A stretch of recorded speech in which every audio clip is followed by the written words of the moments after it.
Dr. Amberbridge? He didn't want to, so I'll wait and talk to somebody else who All right. was there. Thank you.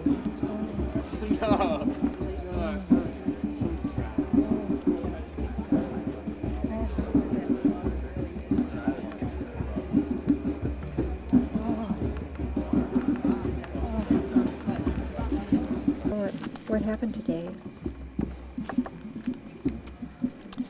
It's a really difficult question. And it's really difficult to answer. There's been so many tragedies in the Headwaters Forest campaign. And now we have another one. A young man was killed defending the ancient Redwood forest. And in some ways, it almost serves as a reminder and a culmination of everything that's wrong with the way the government has tried to protect the forest. And in some ways, it's also overly symbolic of the way we've been treating each other. A fellow by the name of David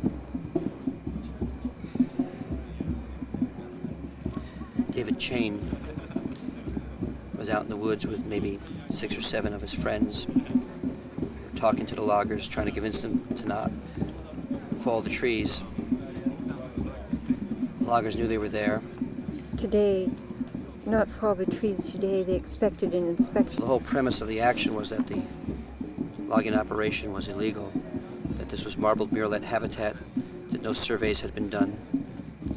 And without the proper surveys, Pacific Lumber wasn't even legally allowed to log ancient forest. So, in a sense, the Earth Firsters were out there to uphold the law. But they were also up there to uphold nature's law, as well as man's law. I find it really interesting that his name is David Chain. David reminds me of David and Goliath. The Goliath that he was up against, and the Goliath that was felled, and it fell upon him. And chain, in the way that we're all interlinked, and one weak link in the human chain causes us all to fall. He was from Texas, I understand. And he was from Texas, the same place that Charles Hurwitz has come from, the same place that Doug Thron comes from. It's an interesting connection, perhaps in some ways. A man from Texas started this logging frenzy. Maybe a man from Texas, a young man from Texas, might contribute greatly into stopping it. What happened, Darryl, today? I mean, how did he lose his life? Well, early in the morning, a group of activists went into the woods. Activists that had been staying right here at Williams Grove at Action Training Camp. And they were out there exercising some of the skills they learned here. Some of them, like David Chain, had already been very experienced, setting up tree sits like the one at Liberty and the Love Pod. Others were new. But they went out there to the woods, to Grizzly Creek, 15 miles east of Fortuna, on Highway 36, right next to a state park. And went out there to do something we call cat and mouse, which is to run through the woods and sometimes confront the loggers, or sometimes just talk to them, or let them know that they're there, in the hopes that a faller won't cut a tree if they know it could kill a human. Unfortunately, our experience for the many, many years has been that the fallers are under explicit instructions to keep logging even if people are there. We've seen that over and over and over again. Mem Hill was hit by a tree in 1983, defending the Sinkyone against Georgia Pacific's logging. So here we are today, 1998, September 17th. It would have been the Headwaters Rally, yet another crusade. This was more or less, the 1-year anniversary of that September 15th rally that we've been having every year. It's almost as though something big has to happen on September 15th. There's a lot of mysteries around this whole thing. So he was in the woods this morning. John Campbell is saying, the president of Pacific Lumber is saying that the loggers didn't know that he was there this morning. Well, unfortunately for John Campbell, he was lying. It's too bad that Sean is so embraced with the company, Maxam and Pacific Lumber, that he would lie so quickly and so automatically. For the loggers well knew they were there. They'd spoken to the loggers. The very logger that felled the tree knew that they were there. In fact, the activists in the woods say he was aiming for them, that the tree fell just 6 feet from several other activists who had to dive for cover. So in a way, this may have been a premeditated act, but it was also an act of passion. Loggers can become very hateful. They're scared for their jobs. They're scared for their way of life. In a lot of ways, they don't know what to turn. They get just worked up. It's really easy to get angry at somebody who's below you rather than somebody who's above you, like Charles Hurwitz.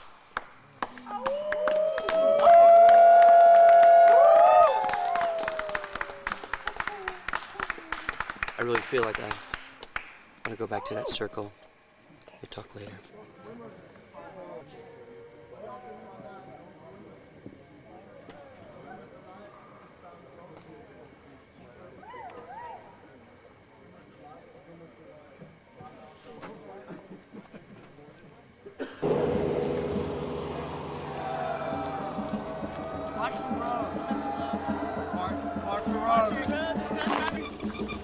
One of our friends was killed by a falling tree yesterday. Up on that hill defending an unlawful timber harvest plan. You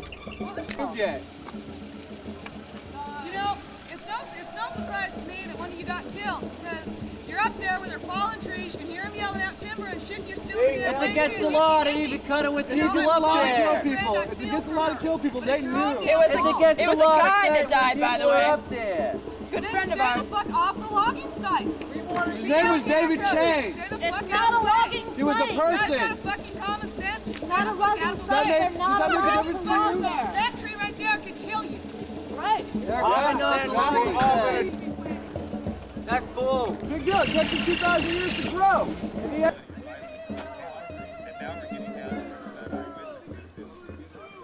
If PL wants to come in here and log today, there will probably be 20 to 30 arrests, possibly more. I know, for their sake, it's not going to look good for the outfits. It's not going to look good for you. So I would hope that they would exercise some judgment and discretion for this one day. I mean, I think, it's like, I don't know what they're going to do. The only reason I brought Carl with me is because I knew if I tried to bring him through here, the road would be blocked, and we'd just have a thing. It would just be easier to bring him in here like this. Because the owner has to say, you're on private property, you have to lease. I can't do that. Right. So it's just easier to bring him there and then take his car out here.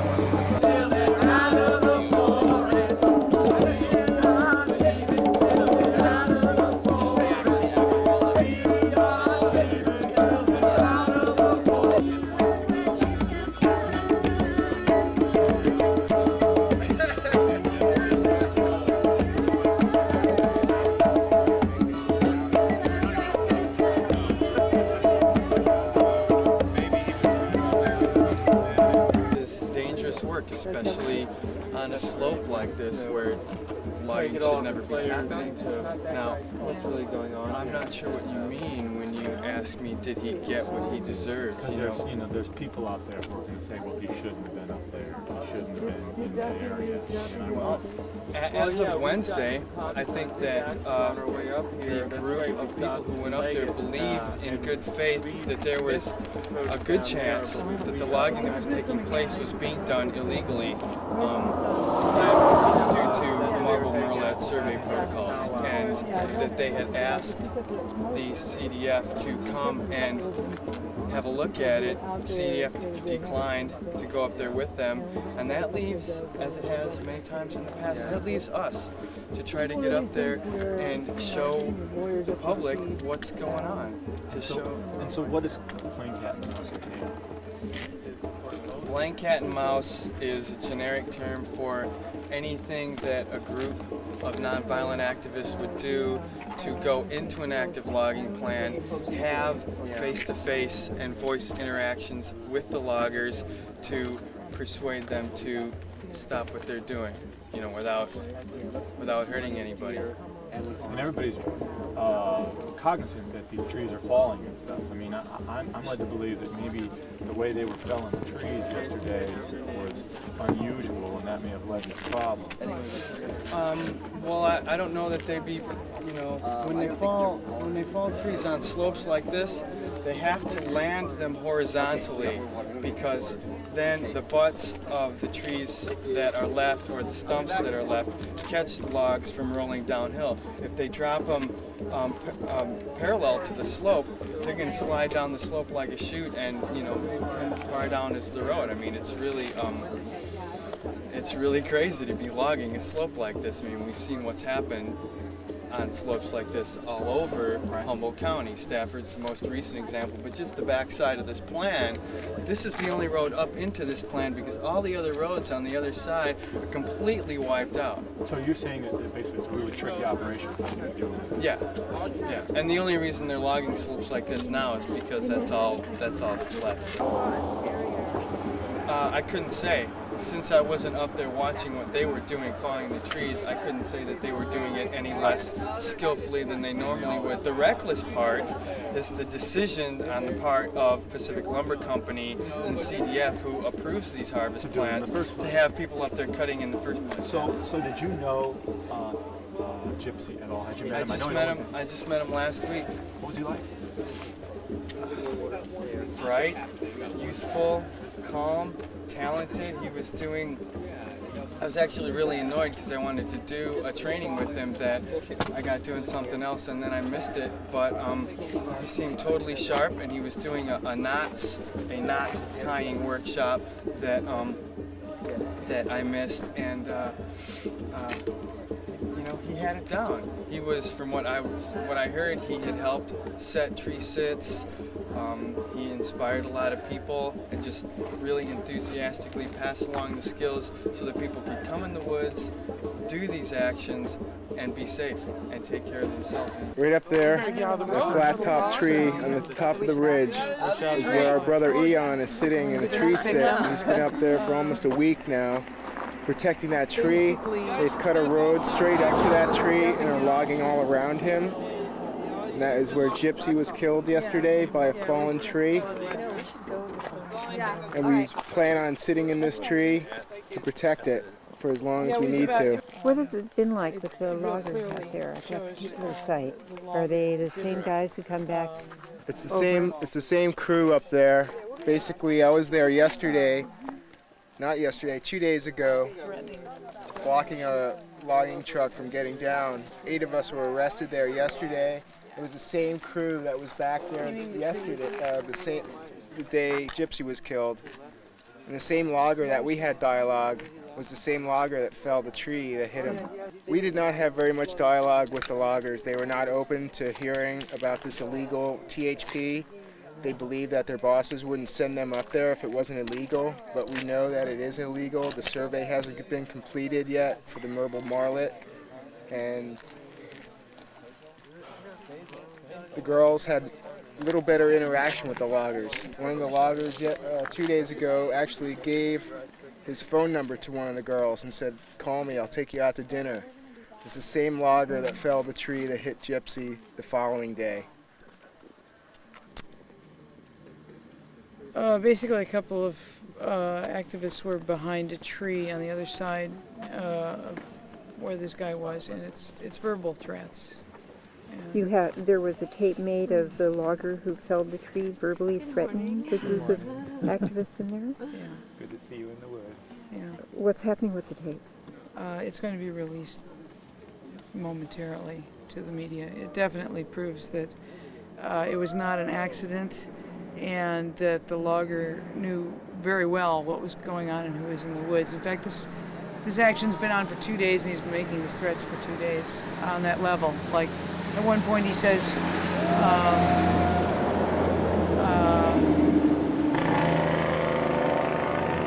I wish I'd brought my pistol. I'm gonna go pack it tomorrow, and he talks about dropping, trees in the direction of the people.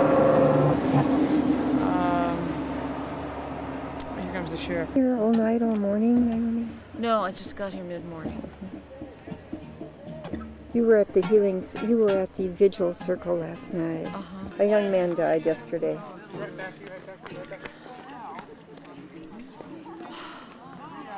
Just a few minutes before we got the news, I was over at John and Lori Mowers, who are dear friends, neighbors. We live in Carlotta, and John used to work for Pacific Lumber. And we were saying it's a miracle that no one has been killed yet in this struggle. And then just a few minutes later, we got a phone call and found out that someone had, in fact, been killed. And it's a terrible, tragic, and holy time that the spirit and the courage of the people who have defended the forest out here all these years is just phenomenal. And our hearts are aching for this young man and for his family in Texas. And as a longtime resident of this valley, I have nothing but gratitude for the people who've risked their lives to do this work out here. Second situation, there is a security guard that is back in there now. I imagine he was on duty all night, and he would like to come out. And they're not saying that anybody else is going to go in. So it's a question of, do we let the deputy take the coroner in, do what they want to do, and do we let the security guard come out? Dear, this man, that man, you. I would say that we get a card from the coroner, so making sure that it is a coroner and not just somebody else, because we did say last night, we did consent earlier, about allowing any part of the investigation to continue, but to make sure we get a card from the person, make sure that the person is, and not just playing some bullshit like cops do. We should let them out, just because if we don't, then they do have a reason to arrest us, but not necessarily let the officer go in and think about, like, not letting anybody ever go back in. Did this earlier in the circle that we would let CDF in and we would let the sheriffs in to conduct their investigation, and I think we should probably think about consenting to let the security guy out now too. But I agree with Deer that we need to have identification for this coroner to make sure it is. Why didn't the security come out with the water person? Like, why did he wait this long now? Is there anybody here that was in there yesterday? Because I think that, I would love to see someone who was there go in with the coroner. Yeah. To be able to say, this is how it happened. None of them are here. Second. None of them are here. Point of information, none of them are here.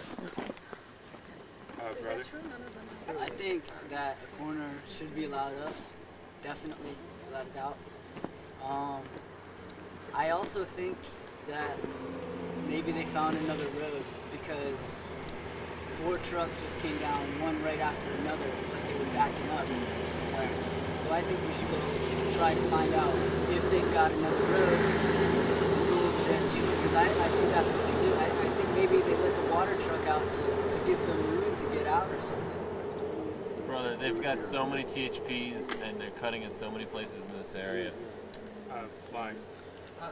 I want to state what you said even more strongly, that we should be providing a person or persons who are going to start conducting our part of this investigation, and we should insist that they are some kind of ongoing presence along with the coroner and anyone else, because I I just don't think we can trust any of these offices to do a thorough job. But I don't know if we can really, if we have anyone here with us this morning that we can put in that position, because that could end up being a long-term commitment, and it's got to be someone who knows their stuff.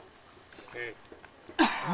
Yeah, the reason basically is that the people who were there are not too far from here watching the video. Most of them hadn't seen the tape yet, and we're about to release it to the media. We want to make sure that we have a consensus on that. I tend to agree. I think that we need to monitor what they're doing. Now, I think we have a deal going here with McAllister. He does not see women. I think it's really important that women go along on this. For one thing, you'll be invisible. It's an advantage if you play it right. The sheriff up to conduct an investigation. We do not let the security guard down, because that's another compromise. And we let him down. We let the Palco truck down, water truck down. And like I said, it's going to be a chain reaction, and here it goes. You know, let's not let the security guy out of there. He, you know, if he should be up there protecting or whatever he does. You know. Is it Carl Anderson? No, he's down here. Wait. You're first. Second. I think that we should let the security guard come out so that there's nobody in there, period, you know, and maybe send somebody up there to make sure there's no other vehicles up there, you know, no loggers got their trucks up there early, and there is, for positive sakes, no other way to get in there. And because if we don't let the security guard out, then they're going to have a reason to move us. But if we let the security guard out and we let them continue the investigation with our people going up there with them, and then we let them out, and then we just stay here, then we have the upper hand on them, and they don't have anybody out there, and they don't need anybody to go in. I second that we should let the owner go up there and do business. We should have someone go up there with him, and we should let the security guy out. I mean, it's like, it's no compromise in defense of Mother Earth. Oh. Okay, I will consent to the security guard coming down as long as one of us goes up with the sheriff and the coroner to see what is going on up there first. See who is up there first. See if they are loading trucks, because there's still trees down, whether they're cutting or not. There's still trees down that they could be bringing out. No, the trucks. To that proposal. State it again. My proposal is let the coroner and the sheriff up to conduct an investigation. We will go up with him to see what activity is, to monitor the activity up there, and see who is up there, and see how many people might try to sneak down during the day. And you know, if it's just that security guard up there, I'll agree. Personally, I'll consent to letting him down, but only if we see up there first. Yeah. Okay, we've got a proposal and a second. Are there concerns to that proposal? Where does the amendment come in? Amending the proposal? Now. Well, you could offer one now. Okay, I have a proposed amendment to your proposal, which is we have a man and a woman go up there with a video camera. And a camera. Yeah, absolutely. I'll hike up there myself. That's part of implementation almost. Okay, are there any other concerns? Are you asking that the sheriffs take someone up in their vehicle, or people just hike up there with the video camera to see what's going on? It's implementation. Drive up with the coroner. I'd feel safer with the coroner than Yeah. They walk up there, they can arrest them and And the coroner and the cop will be going up together. The cop is going to take the coroner up in his vehicle. Fly, 2, 3. Wouldn't us sending someone up there on foot, wouldn't that be trespassing and they'd be liable to get arrested? We're trespassing right now.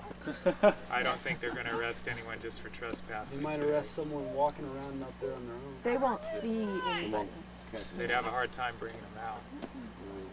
Yep. Well, they'd have a hard time figuring out what's going on. Well, that's really, we're getting a little off the track now of this proposal, so I'd like to hear comments to the proposal. 1, 2. Wouldn't it be a good idea to have somebody along to hear what was going on and hear what was being discussed and stuff? That it seems like the more information that we have, the better. That's part of the proposal. Yeah, with the camera and all that. Yeah, I think the proposal should stand as it is because I don't think we're gonna get the information that we need from someone trying to sneak around and watch them do their thing through the trees. Cricket? My concern is that if we send people up separately, that they might have reason to say that that we are tampering with the evidence. Good point. Yeah. Yeah, I like the working with them and just like forcing them to work in the open. I know that there's been a lot of heartache in the past, I got it. And at some point we gotta go, look, it's gonna be different now. Are there any other concerns to that proposal? Okay, could you please restate the proposal? My proposal. I just want to make a strong point when we talk to him, to make it clear that two people must go up with him. With the camera. Not, And the we camera. don't agree. That's the proposal. And then if they won't go along with that, I'll bring that information back and we can discuss if there's something further we want to do. But that's the proposal. So why two? A male and a female, and a camera person. That's three. So three. No. Well, Kay is a camera person with a press pass. So, Yeah. But that's part of implementation is to decide who those two people are. So we have the proposal. We had a stand aside. You want to hear the concern? Do we have? Pardon? Did you want to hear the concern that goes with that? Yeah, if you Right. certainly. Somewhere we need to talk about, this is a very confrontational thing to say, we're not going to, we're not going to let the person come down until this happens, that somewhere in this process we have to say, okay, if we're making a confrontational statement, then, what guns are we going to have behind it, It's like, it's like, who here, not, besides the point of just consenting, who wants to, who's going to block such a thing, you have to enforce that kind of language. You're kind of asking how many people are willing to stand in the road and prevent the security guard from coming down prior to our concern being met. I see 3. Was there a 4th hand back there? Get arrested, and we're all willing to, stay here and say no. We're taking a stand right now. People are dead. This is serious. We have more power as a group than as 4 individuals, because it's not hard to arrest 4 individuals, but it is hard to arrest a whole group of people with the world watching.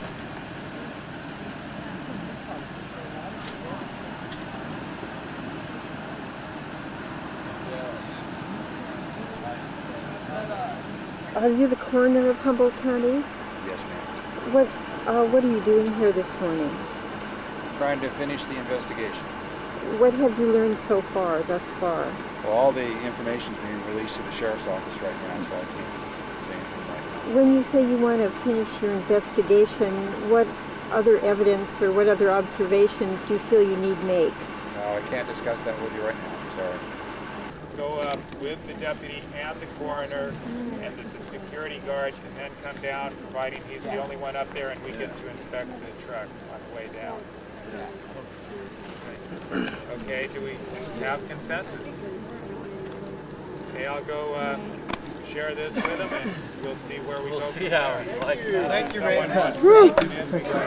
I don't think yeah, we might need this. Yeah. Stand by your. Someone gets going on, so and, funny. and then when you finally get someone in, then it's just like a domino effect, and everyone's like, so much fun, God.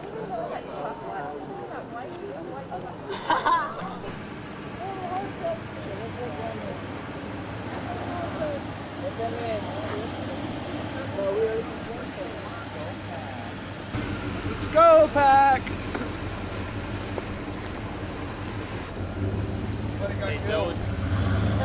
Your job! What did you say? Your job! We're doing your job.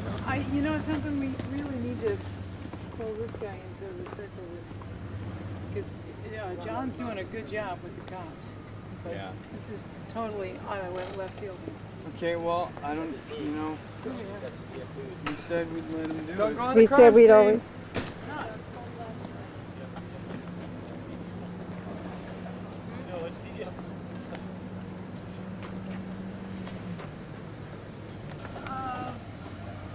Are you doing the Redwood inspection or? My name's Kay Rudin, Utopia News. What I'm going to look at is not related to yesterday's incident. I'm going to look at the issues regarding the marble. That is related to yesterday's issues. That's why it was. Well, it's not related to the guy who was killed by the tree. Yeah, no, the And guy it's on was a killed by different- the logger. We have videotape. There was a videographer on the scene. The logger threatened. Okay, well, I'm not part of the investigation. of that, Right, okay? yeah. You're doing the mural. Right, I was set up to do this mural thing. I was setting it up yesterday before. Yeah, and So, anyway, that's why I was asked to come out here and look. As far as citizen participation or review, I don't think I'd be authorized to allow that, but I think that John might be receptive to that. yeah, it did seem like he was. No, I'm not the regular inspector on this plan, but what I've seen looking at the paperwork is that the unit with the murrelet, with the murrelet survey area or the potential murrelet habitat is not the one that's being operated on. There's two separate units. Right. Which is the one? What I understand, see, I haven't been up here yet. But what I understand, Unit 1 was where the operations are taking place. This is Unit 2 here? And Unit 2 is the closer in here that has the survey area for murrelets. Very specifically, what are you going to do today? Today? Yes, what are you going to check out today? We are looking at the road going into the plant. And to make what kind of determination? Make a determination if any violations of the Marble Murrelet consultation and no-take agreement.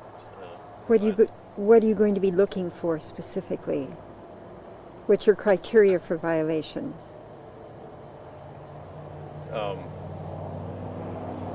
If timber operations took place within the survey area. In the surveyed area? Pardon me?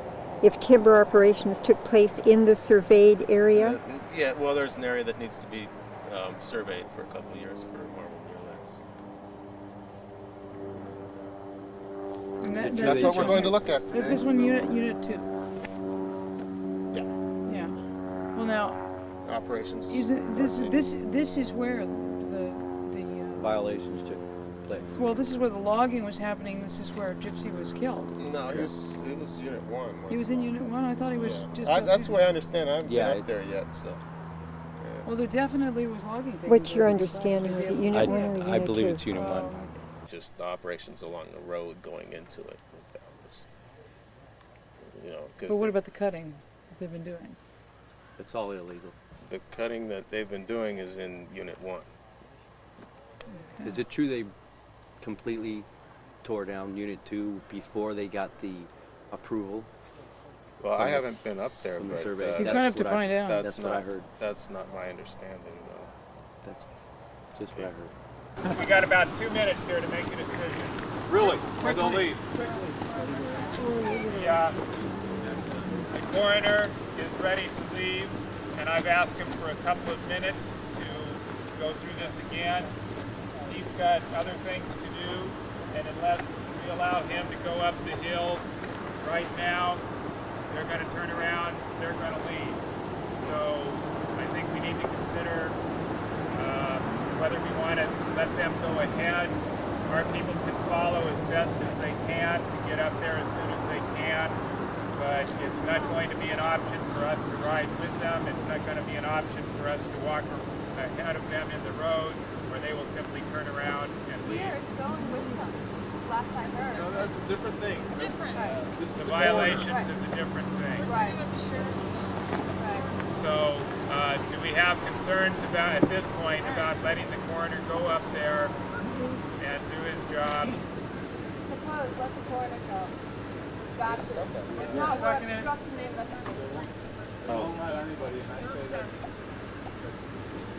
you should go on. So that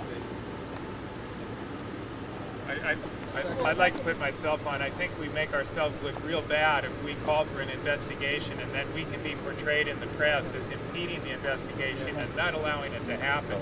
We're going to look like idiots. And they know that, but... Yeah, and that's what they're part of their game. We're playing into their hand. Right. The coroner should go. PO's not dealing with the coroner. I'm going to call the question because we don't have time. Are there stand-asides? Are there blocks? Okay, then we're going to let the coroner and the sheriff up. Okay, can I just interject something? Going up with the biologist? Well, if the group suggests me to go. Pocket tape recorder? I don't. Why are you going up with... Scopex is Scopex biologists. There's no cameras because what? Because they feel that will get in the way of them being able to discuss it. And I think that us just being able to be there at the process and being able to relay back that information, while I definitely would want us to have a video camera up there, I think it's important not to stop CDF going up there. And CDF is saying it's up to their choice, and if we stop them, then CDF won't even get up there to look at it today. And I don't think that's at all a valuable thing, and I will definitely keep notes. Small pad of paper. Who exactly? I have a question. Who exactly is going in? Is it CDF or is it Palka? I mean, it's it's close. How close? It sounds like they won't, about 10 or 15 feet. From where? It sounds to me like we could probably... From the incident where Gypsy died. They're allowing people to walk up there to... They're not allowing, but they're indicating that they won't consider them as impeding their investigation if they're that close. So if we'll do that, then we'll be okay. We'll get information. Let's let them by.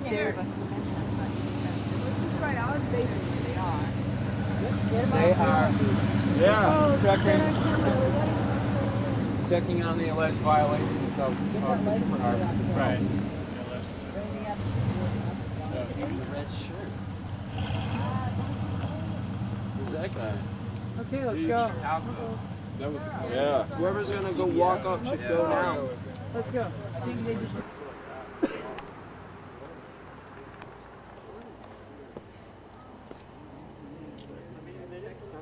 Logging crew up there. They're not going to do any work that's going to make them any money. That's going to be. Well, yeah. It's the hardest way to walk up a hill like that.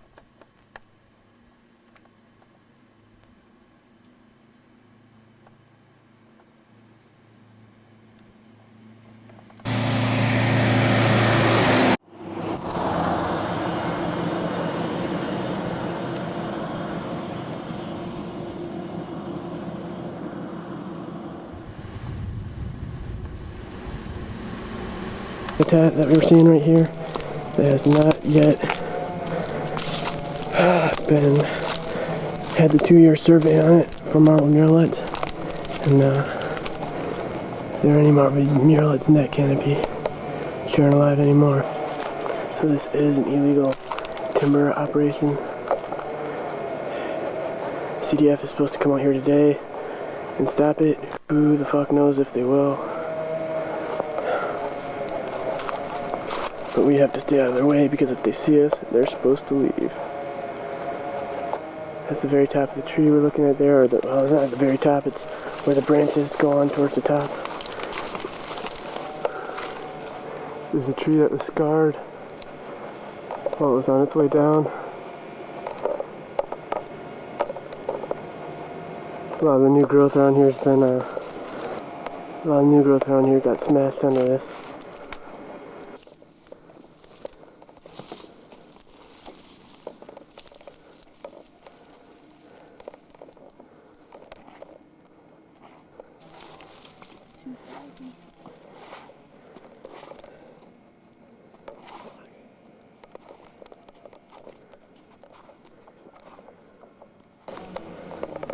Anyway, people, you can start to get the idea of the size of the stump even if it's not focused. So we found this old growth tree. There's a stump Mike's sitting on. It's about Looks about 2,000 to 3,000 years old. Counting the rings. They're still cutting up top.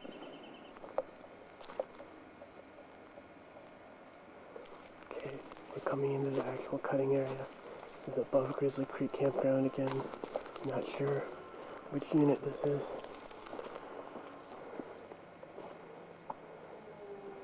As you can see, they've cut a lot of it though. This is all fresh cut. This stump's over here. This is all freshly bulldozed out. There's a freshly bulldozed skid trail going up the hillside. It appears they're working right this second, right up at the top of that hill.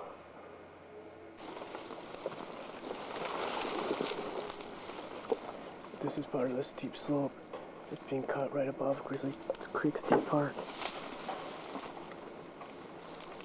As you can see, it's next to impossible even to walk on. God knows what they're doing cutting it.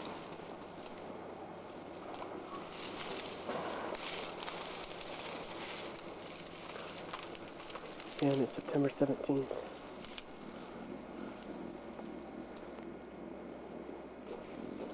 Probably about 10:30. Here we go. There's a clear cut right ahead of us. That's what it looks like after they clear cut. Zoom in on that. In the background you can see what it looks like before they clear cut. One more stump. Hey, all you fucking fucking cocksuckers leave! And let the fucking people that don't know what's going on go to fucking jail! We have to put them in the yesterday! I stopped yesterday!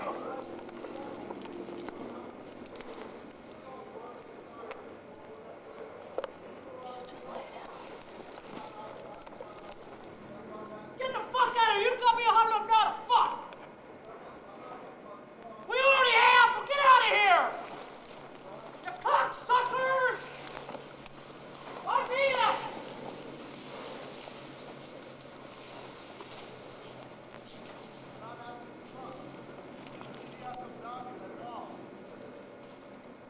The motherfucker still got tells me to stop, I'll stop! Let's give them a chance to show up, so... Why the fuck weren't they here early this morning? They were here early this morning? I said, why weren't they here early this morning? Because they're in the company's pocket, you know that as well as I do. They're in the company's pocket? Yeah. That's why they're fucking with us every day, yeah! They're not fucking with you every day, otherwise they would have been out here this morning, so that's the thing. Get out of here! Or otherwise I'll make sure I gotta see coming this way. No, let's not talk about, we're not trying to fuck. Cocksucker!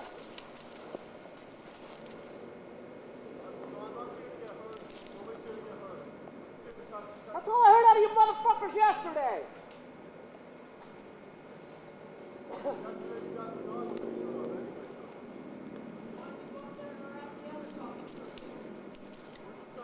Go to the fucking plant and send the fucking trees that ain't been approved! We don't cut anything that ain't approved, otherwise we go to fucking jail for it! Where you cocksuckers belong for being out here fucking with us! Oh, fuck! I wish I had my fucking pistol! I guess I'm just gonna start packing that motherfucker again. That could only be nice so fucking long!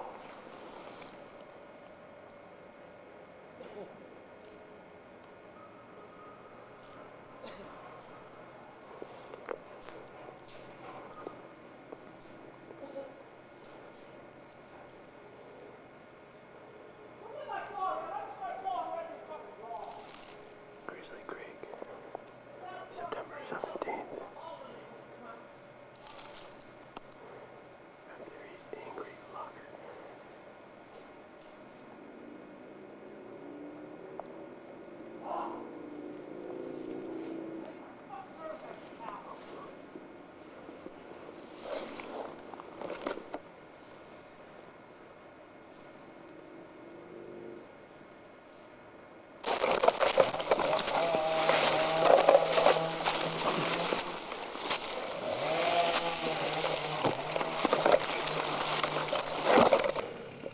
Here they are logging with people in the area. There's a tree falling. there are people in the area. It's only a few moments after you just saw that irate logger threatening to hurt people. I need to retreat further, so don't fall tree on me.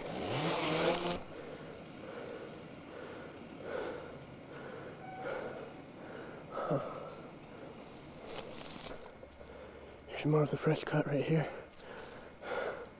As you can see, again, a very fucking steep slope. I can barely climb up it. It's again making it extremely dangerous to be an activist or a logger up here. But again, this is mottled murrelet habitat. Could quite likely be official mottled murrelet habitat, as they haven't yet finished their survey on this area. And the reason why is because they want to fall these big old fatty trees. And they probably know that if they do the survey right, they won't be able to. Again, CDF is supposed to be out here to stop them today, but surprise, surprise, they're not here. Again, this is all freshly cut stumps. Here's a tree several hundred years old at least. Lots of old growth characteristics around here, as you can see. More stumps in the distance, in both directions. It's pretty savage what they're doing out here. Again, this is September 17th.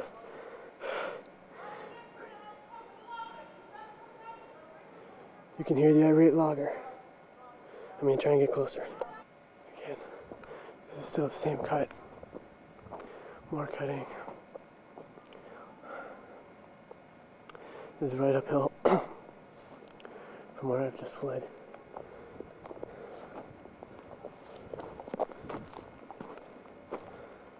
Fuck. There's equipment. I'm getting too close.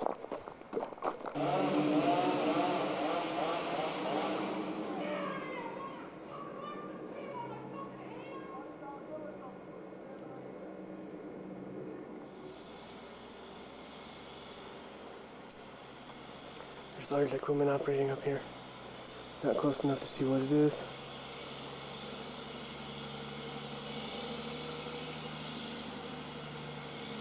You can sure hear it.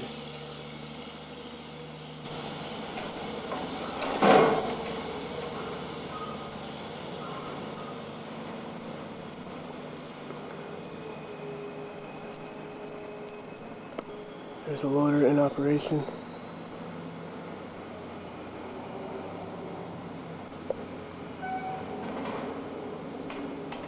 Again, September 17th. I hope that's right. I really do.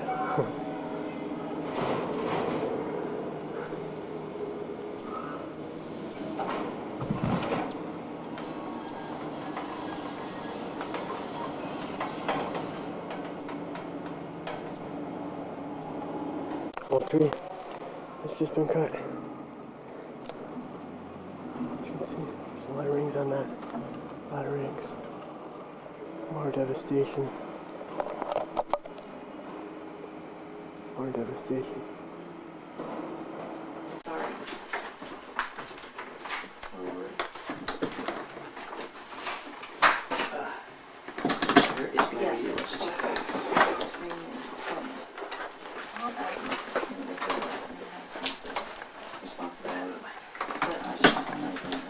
Where is my list?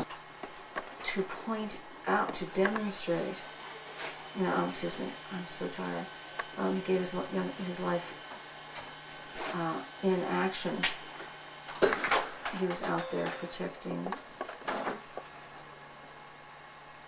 the habitat for endangered birds.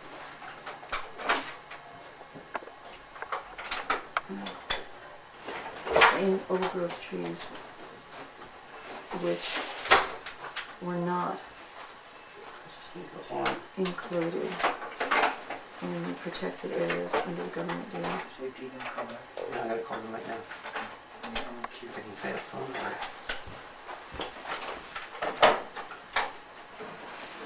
No, that's what I understand. I also live here. I've lived right here next to Headwaters Forest for 20 years. I didn't know him personally, no. But I understand that that's the purpose of the action. There's a timber harvest plan, a logging plan. They're trying to hold it up because there's a belief that the proper surveys had not been done for the marbled murrelet population. And the California Department of Forestry was scheduled to come out and inspect, because they did have reasons to suspect that perhaps the right surveys were not conducted and that it was an illegal logging operation. So David's death is indicative of the tremendous stress we're under here as a direct result of the government's failure to provide adequate protections for endangered species.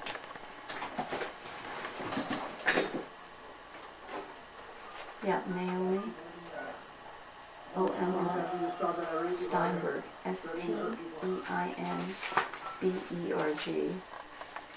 student rabbi.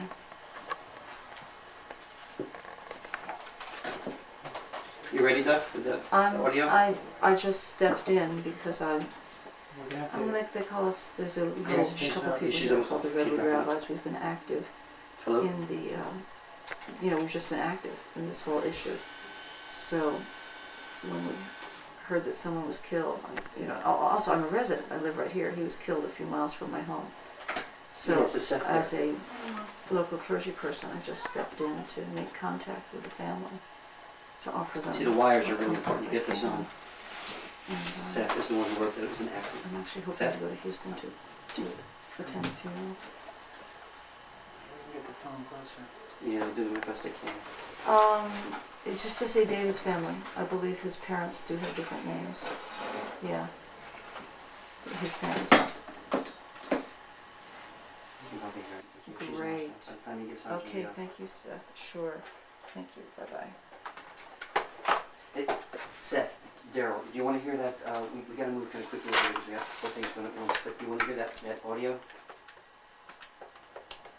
You got 30 seconds. Yeah, you got it. Yes, 30 seconds. Is it still there, please? Hey, Scoop, it's Naomi Steinberg returning her call. Rewind it from there. Okay. So tell me if you can hear this. First of all, we're having trouble making the phone reach the speaker, but we're going to run you a little bit, and then just tell me if you can hear.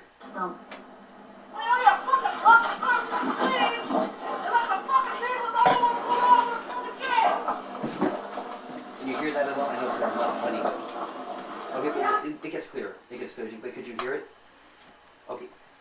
Oh, okay, fine. It'll get. That wasn't that audible to us. We'll get you guys. I think you should, tomorrow or the next day. For us, locally, we're not going to let this story die, so we don't need to jump all over them. She's wonderful. Estelle, you will flip. You will flip. And I will be glad. I'll be talking to them again tonight, probably, and tomorrow. Oh, you wouldn't believe this lady. Thick Texas accent. She was so moving. She said, well, we're simple people here. We don't really understand that much of what's going on. We support him. We knew he was doing something important he believed in. Instead of flowers, they want donations sent to Earth First. Isn't that incredible? Unbelievable. I really want to go to Texas. Yeah,